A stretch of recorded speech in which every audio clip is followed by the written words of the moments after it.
Bismillahirrahmanirrahim. Good day, dear students. Hope you're doing well. This is Dr. Wafa, and in this lecture, in this presentation, I'm going to explain Chapter 3, Irregular Verbs. Now, the question is, what are the irregular verbs? What is meant by irregular verbs? Irregular verbs are those verbs that do not follow the regular rule of the addition of ed, ed1 and ed2. Earlier, we talked about the irregular verbs. We said that they are called to be regular because they follow the regular rule of grammar, which is the addition of ed in cases of past tense and past participle. So, irregular verbs do not follow the rule. Instead, they show different variations of the verb form or the verb, let's say, pronunciation. So there are certain features that are distinguishing the irregular verbs. The first feature says that the irregular verbs either do not have the ed, do not have the d or t inflection, or they break the rule for a voiced inflection. This point says that, as we remember with the regular verbs, with the addition of ed, they can be, the ed is realized as either d or t or sometimes id. While with the irregular verbs, in this case is not available. So you can see that examples such as drink, the past tense would be drank, and the past participle would be drunk. And there is no inflection of d or t because the addition of ed, actually there is this addition of ed to the base, but it happens in the deep structure. So there is no overt, there is no obvious addition of ed. The addition of ed is not straightforward, so you cannot see it prominent on the outer shape of the verb, but rather you can find it as some kind of inflection, some kind of infix, where there is a change on the base. If you can see, drink becomes drank. So there is a change in the base. There is an infix. The vowel has changed. And the ed2 as well. There is this inflection, becomes drunk. And sometimes the indication would be that there is no change, like the verb cut or put. There is no change in ed1 contexts or ed2. And this is also an indication that this verb is irregular because it's not following the regular rule of the addition of ed. The second part of the note, it says that sometimes they violate or they break the voiced inflection. Like if you remember, earlier we talked about the addition of ed. We said that when the base ends with the voiced consonant, the addition of ed would be realized as d. While here, if you can see that, we have the irregular verb burn ending in voiced, while the addition of ed that is represented through the t letter or t sound, it remains as such. It remains as t. So it doesn't follow the voiced. It doesn't follow the rule that is followed by regular verbs because it is irregular, of course. So nothing is logical here.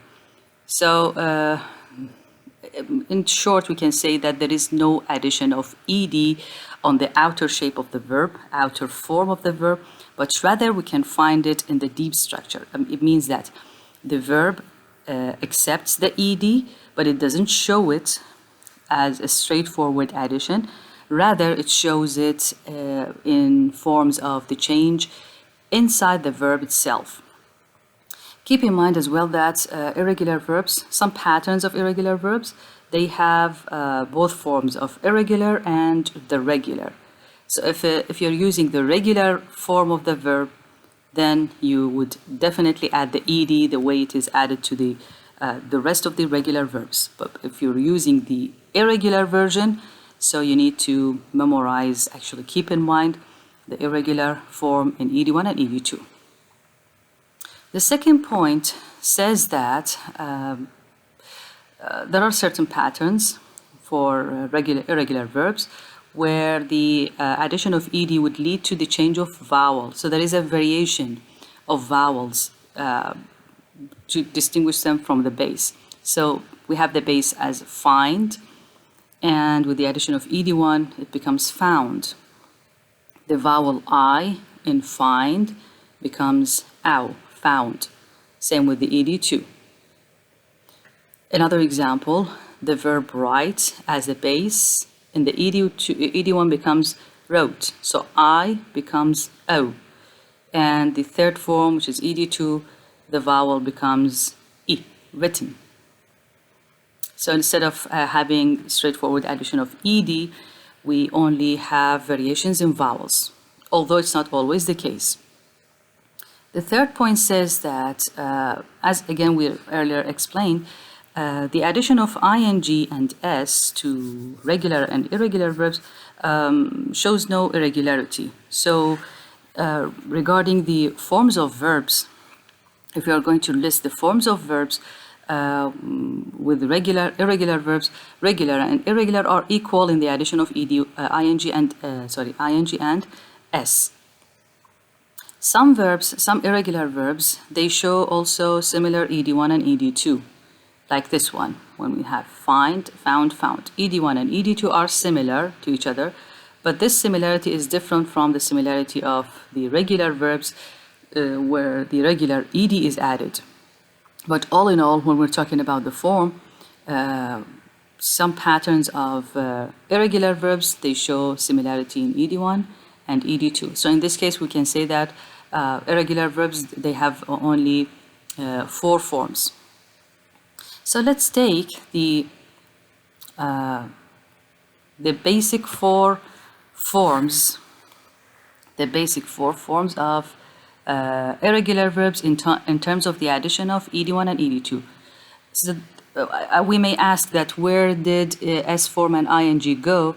It is mentioned in the last point. It says that with the addition of s and ing, there is no difference between regular and irregular verbs. So if you want to focus on the irregularity, we are basically focusing on the version of ed1 and ed2 of the verb.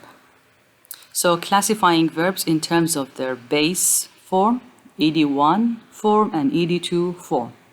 These four forms are very important. These 4 classifications are very important. So we have the first case where they are all alike. It means that the base, or V, and VED1 and VED2 are all alike, like the verb cut. So we can see that all of the 3 versions of the verb are all alike. And this is also an irregularity, which says that there is no change in the verb itself, the verb compared to its base, with the addition of ed1 and ed2, and that's what makes it irregular. The second case where we have the ed1 and ed2 identical with different base. So we see the base meet, and the VED1 version would be met, VED2 again met. Same with the verb find, found. So we have a different base, but VED1 and VED2 are identical. This is the second pattern. The third pattern or classification would be that we have the base and VED2 similar with different VED1. You see, the verb come, came, come.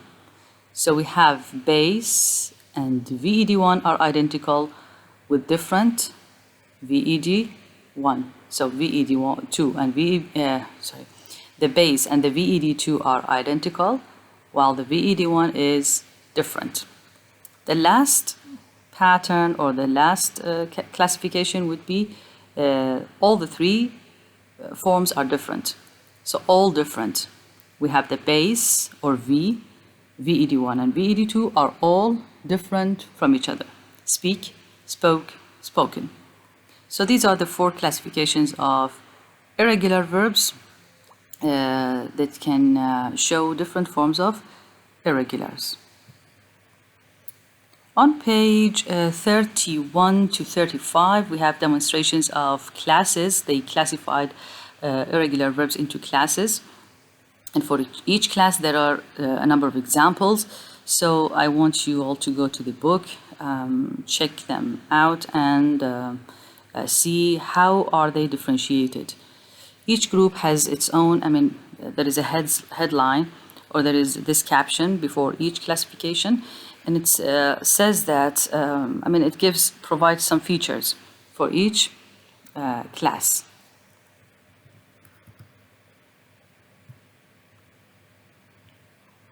Now we move to auxiliary verbs. We start with the primary auxiliary verbs, verbs to do, verbs to have, and verbs to be.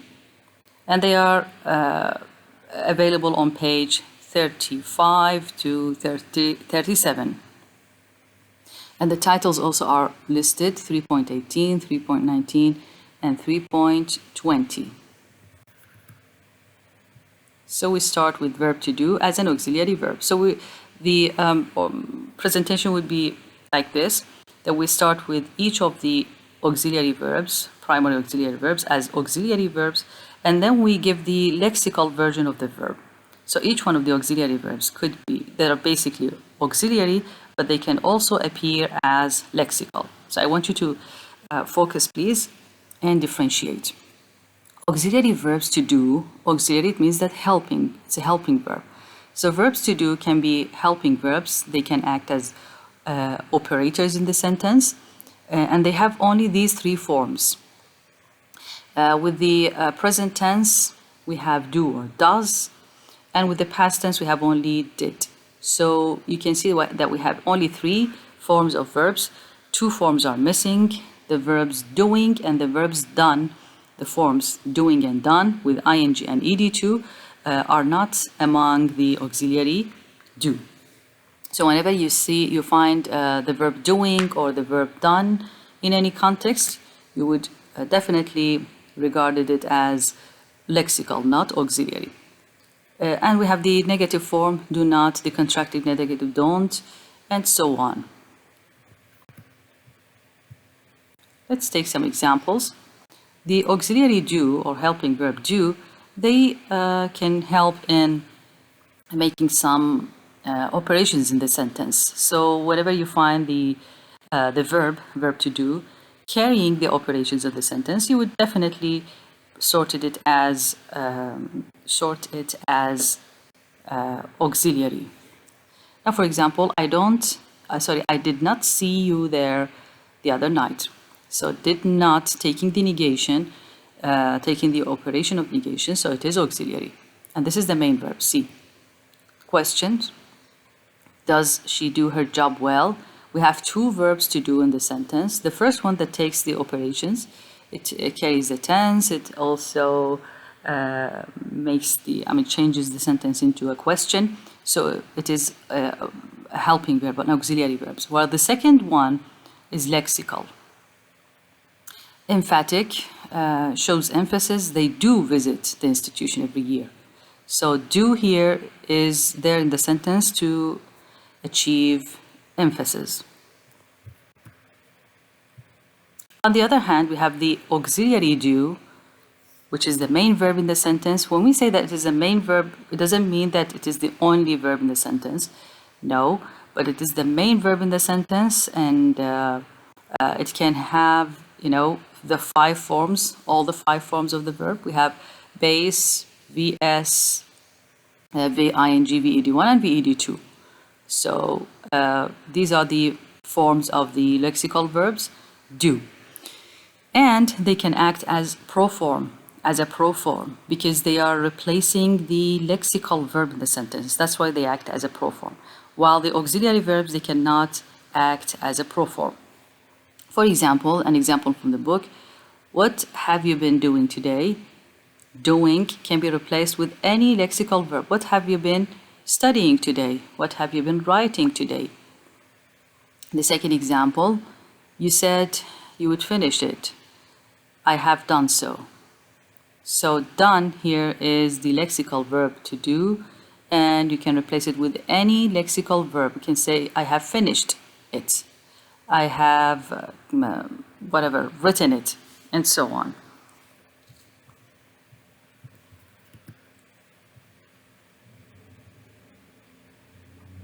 The second primary auxiliary verb is verbs to have, and it also shows four forms of the verb.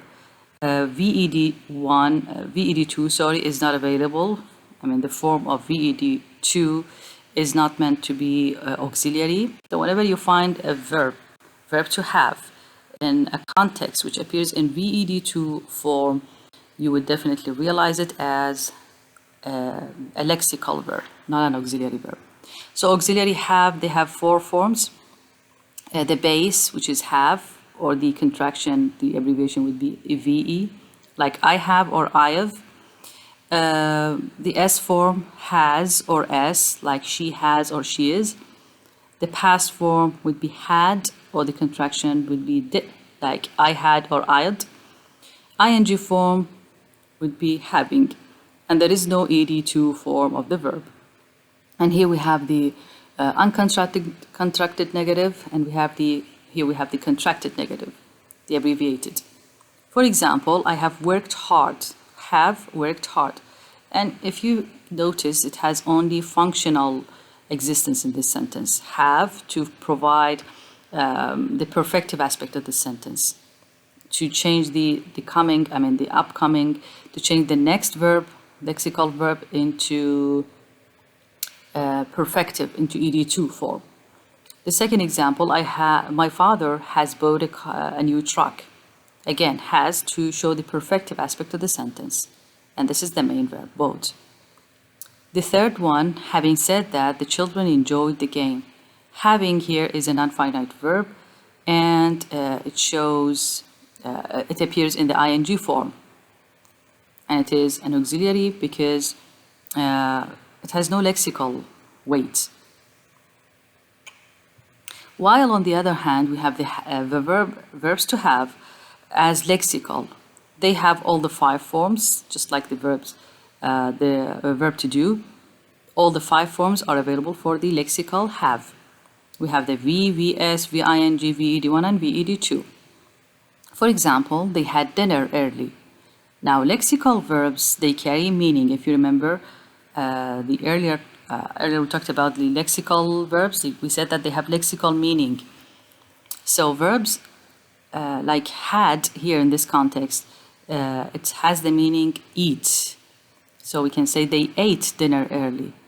Second example, my father has a new truck. Now this has is different from the verb that is mentioned. My father has bought a new truck. The difference is that this is the only verb in the sentence. This is the main verb in the sentence. It is lexical, and it carries meaning. It means to possess, to own. So my father owns a new truck. My father has a new truck. So rather than having function, they have also meaning. Lexical verbs. While the auxiliary verbs, they have little or no meaning. They only serve a function, a particular function in the sentence. The third example, the children are having a great time playing. Now this having here, it comes in the meaning of receiving or getting. So the children are getting a great time or receiving a great time playing. There is a note in the book. It says that we have two senses of the verb have. The first sense is in the stative sense, the second one dynamic. So we have only one sense that is sorted in the book as a stative when it comes in a sense of possession, to own something, to possess something. So in this case, if you want to do some operations, especially in the British English, you don't need actually to use do construction. While with the American, they prefer to use the do construction. But the point is that if you want to do the operations, negative operation or the interrogative operation, you don't need to use the do construction. If you use it, it is American, although not necessarily. But if you don't use it, the sentence still is correct. Like, I haven't any book. You don't need to say, I don't have any books. Although it is, both are accepted, but if you say, I don't have any books, if you say, I haven't any books, the sentence is still correct. Or if you want to change it into a question, haven't I or haven't you any books? Or do you have any books? Both are accepted. While the dynamic sense, all the rest of the meanings of verbs to have, they are dynamic. They can, verbs to have. It can mean receive, to take, to experience, to eat, to face, to, yes, different senses. So in this case, we actually need, in both in American and British, we need to use the do construction to make some operations, like the operation of negation or question. Like in the sentence, does he have coffee with his breakfast? We cannot say, has he coffee with his breakfast? Because in this sense, it would provide a sense of stative sense, the sense of possession. Well, here it means to eat or to drink. Did you have any difficulty getting here? Now, this verb comes in the meaning of face. Did you face any difficulty? Did you experience any difficulty? And so on. So the dynamic sense requires the do construction in doing operations.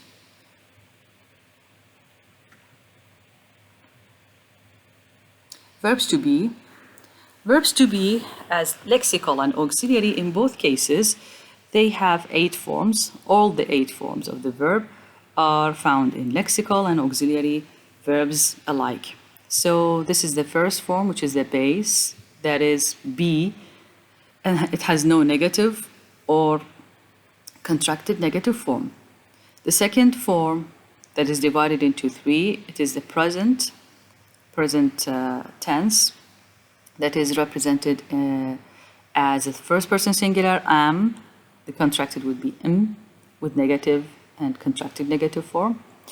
The third person singular is, and we have the contracted and uncontracted negative form. And we have the second person singular, first person, and third person plural as well. So these are the pronouns. First person singular is I. Third person singular, he, she, it. Second person, you, whether singular or plural. First person and third person plural. First person plural, we. Third person plural, they. So they appear with the verb are. And we have the contracted and negative and uncontracted negative forms. The third case would be past with 2 forms. The first person and third person singular, we use was.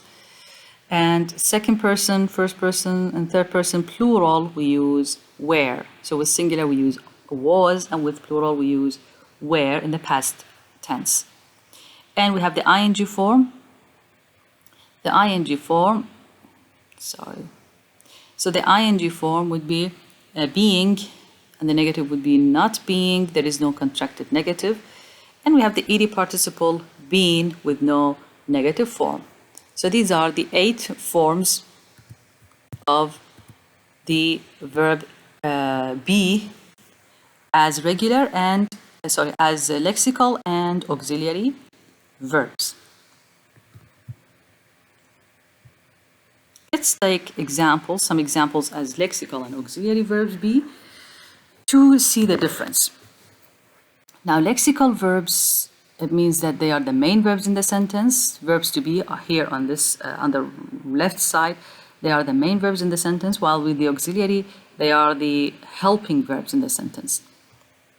The first one, I am early today. Am here is the only verb in the sentence. It's not always the case. I don't say that because it is the only verb in the sentence, it is lexical. I'm saying that it is the main verb in the sentence. So the auxiliary would be, I am waking up early now. Am, and then we have another verb, waking up. So the main verb would be waking up, and it is preceded by the auxiliary verb to be, am. While here in this context, I am early today, we have the verb be, am, which is not followed by any other main verbs, any other lexical verbs. So it is the lexical one. The second example, Susan is a distinctive writer. Is the only verb in the sentence, and it is the main verb. While here, Susan is working as a writer. Working is the main verb in the sentence, lexical verb, and it is preceded by the auxiliary verb be, which is, here it is. The third example, they are popular actors. Again, the only verb in the sentence. while here they are acting for amusement. Acting is the auxiliary, a lexical verb that is preceded by the auxiliary are. Another example, she was being so patient. Being here is the lexical verb, but it is not the only verb in the sentence. We can see that it is preceded by another verb be. So we have two verbs to be, one of them, which is this one. This one is auxiliary, and being here is the lexical verb be. Lexical, that is not followed by any other verb. While here, being is auxiliary. How many verbs are there in the sentence? We have the verb was, being, and published. Published is the main verb. It is the lexical verb of the sentence, and it is preceded by two auxiliary verbs. Two verbs to be. You see, this is a verb to be auxiliary, and this is another verb to be auxiliary verb. And the last one would be, they have been friends for years. And again, we have two verbs here. So verb to be is not the only verb in the sentence, but it is the lexical verb. It is not followed by any other verbs. It is preceded by verbs to have as an auxiliary. So been here is the lexical verb. While here, been with the auxiliary, actually it is followed by another verb, which is lexical. It had been raining for hours. So here we have three verbs in this sentence. Let's classify them. The one that is, this is a verb phrase, okay? The one that appears on the right side, that is not followed by any other verbs from the same clause, it is lexical. And the ones that precede are auxiliary verbs. So here we have the auxiliary have, verbs to have, which is had. And we have the auxiliary verb be, which is in the form of been, ed2.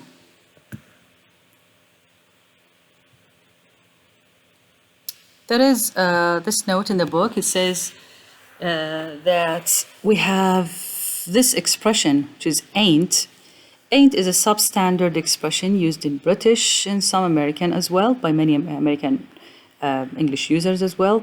It can be as a substitute of am not, or also is not, are not, has not, and have not. So we can use them as a substandard form of negation. So ain't can replace am not, is not, are not, has not, and have not in substandard contexts. And the second point says that lexical verb be may have the do construction in persuasive imperative sentences. So if you want to use imperative sentences, persuasive means some kind of emphatic form, you may use the do construction, although it is rarely used actually. So you would say be quiet or do be quiet. Be quiet is an imperative sentence. So if you want to make it persuasive imperative, you would use the do construction. Or to negate, don't be silly. The imperative sentence would be silly, but if you want to negate it, you use the do construction. This is the end of this lecture, today's lecture. I hope you made benefit of today's lecture. And if you have any questions, any comments, please put your comments in the comment section. And have a good day. Thank you so much.